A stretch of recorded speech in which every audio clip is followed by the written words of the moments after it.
Next on Good Morning El Paso, an El Paso man is dead after a police officer left him paralyzed years ago. We have an update. Everything really will boil down to the death penalty phase. So that's the #1 objective for the defense. Day 2 of the trial for the accused Boston Marathon bomber continues today. What the judge had to say to the potential jurors in court, and it sounded like hell. Literally, like everything was coming apart. Mother Nature strikes again. From mudslides to sub-zero temps, weather has now turned deadly in some states. Your complete Storm Track weather forecast is ahead. Live, where news comes first. From the Mesilla Valley and Las Cruces to El Paso and the borderland. This is ABC7's Good Morning El Paso. good morning. Today was supposed to be the second day of school for students in Michigan, but because of bone-chilling temps, those kids are staying home again. Some areas reach temps as low as 30 below zero. And to top it off, more Arctic air is expected to move in today.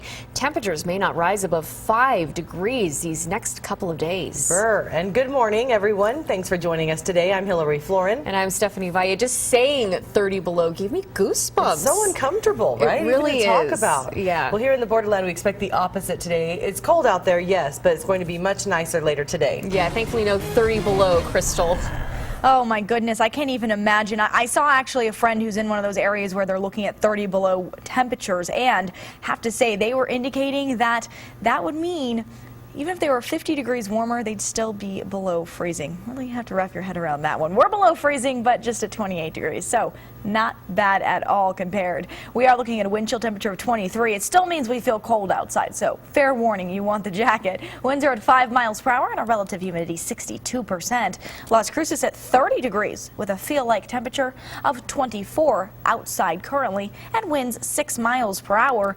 A look at clouds and radar. We aren't looking at any strong storm systems rolling through today, so winds won't be picking up, and we don't think any rain or snow will move through either. But we do think we've got a chance of it starting your Wednesday into Thursday. We'll talk about those chances with your raincast coming up in just a few minutes. Looking forward to it. Thanks, Crystal.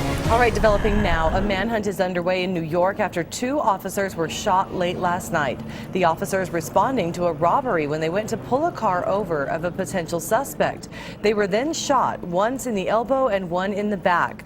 Both are expected to survive. Police say the shooter or shooters are still at large. Remember, just last month, 2 NYPD officers were killed as they sat in their squad car. ABC7 has confirmed a man who was shot by an El Paso police officer back in 2010 has died. Andres Cortez, who was 20 years old at the time of the shooting, was left paralyzed for nearly 5 years after that incident. An autopsy is now underway to determine the cause of death. In 2010, Officer Jorge Gonzalez was off duty with his girlfriend Michelle when he rear-ended the vehicle that they were in near Yarborough.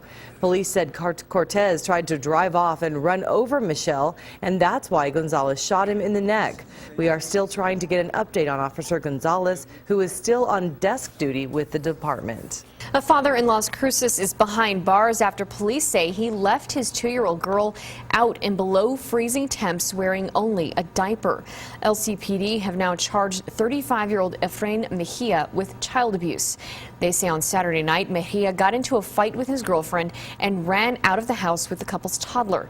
He allegedly hid outside in the desert for about an hour. The girl, again, only wearing a diaper, and the temperature that night was 28 degrees. We now know the name of the man killed in a crash over the weekend. It happened Saturday night on I-10 near the East Lake exit. Authorities say 31-year-old Aries Carr was driving a semi when a speeding car crashed into him. The semi rolled onto the median and then crashed into a utility pole. Carr was taken to the hospital where he later died. The name of the driver that hit his semi has not been released. Authorities haven't said whether the driver will face any charges. More than $2.5 million worth of methamphetamine is off the streets this morning. Customs and Border Protection agents made the bust Sunday at the El Paso del Norte bridge.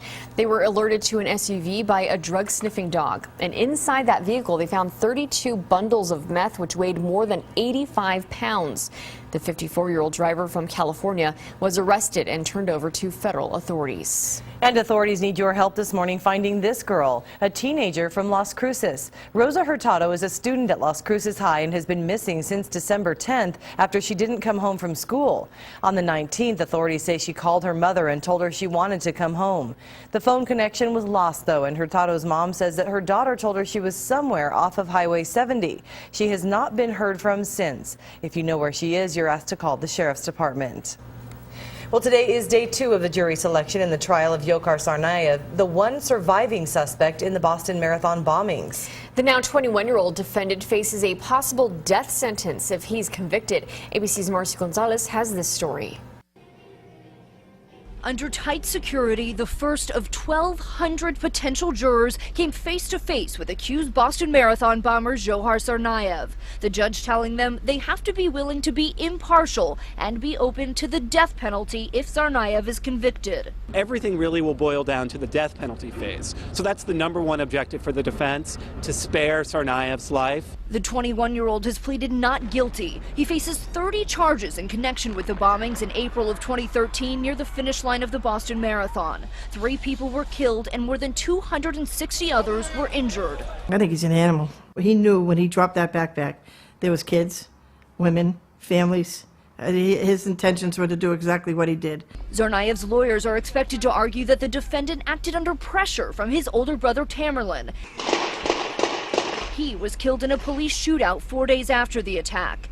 Dzhokhar Tsarnaev was captured hours later. We have movement in the boat. The defense's attempt to have his trial moved out of Boston failed. Is it possible here in Boston for Dzhokhar to get a fair trial? A judge maintaining that despite the emotional connection so many here have to the case, the attorneys will find 12 jurors and 6 alternates to fairly decide Tsarnaev's fate.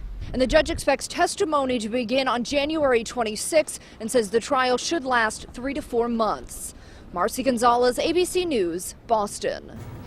With many people returning to work this week, it feels like the holidays are kind of over, right? Yeah, but not entirely. For many here in the borderland and around the world, the celebrations are still going on. Good morning, El Paso's Andrew DePolk is live to explain. Andrew? Yeah, good morning, Hillary and Stephanie. Well, we are in the new year. The holiday season for the devout and the traditions here in the borderland do still continue. Now, this morning at the Vatican in Rome, Pope Francis celebrated the Epiphany, a major Catholic feast day that recalls the visit to the infant Jesus Christ by 3 kings, holding a solemn mass in St. Peter's Basilica this morning. Now, during the service in Vatican City, Pope Francis told worshipers to follow the path of those 3 kings. Epiphany honors the Magi from the east, Melchior, Gaspar, and Balthazar, who are mentioned in the Gospel of St. Matthew as following a star to Bethlehem to give those gifts of gold, frankincense, and myrrh to the newly born Christ. Their arrival is celebrated by Christians today, 6th of January each year. And here in the borderland, another tradition is still going strong. Places like the Bowie Bakery have been working overtime to bake up as many rosca de reyes as they can. The traditional bread comes filled with pineapple, strawberry, caramel, or cream. People celebrate 3 Kings Day here usually by eating the sweetbread, often with hot chocolate. So how do you celebrate 3 Kings Day? You can tell us about your traditions with family and friends on our Facebook page right now. Hillary and Stephanie?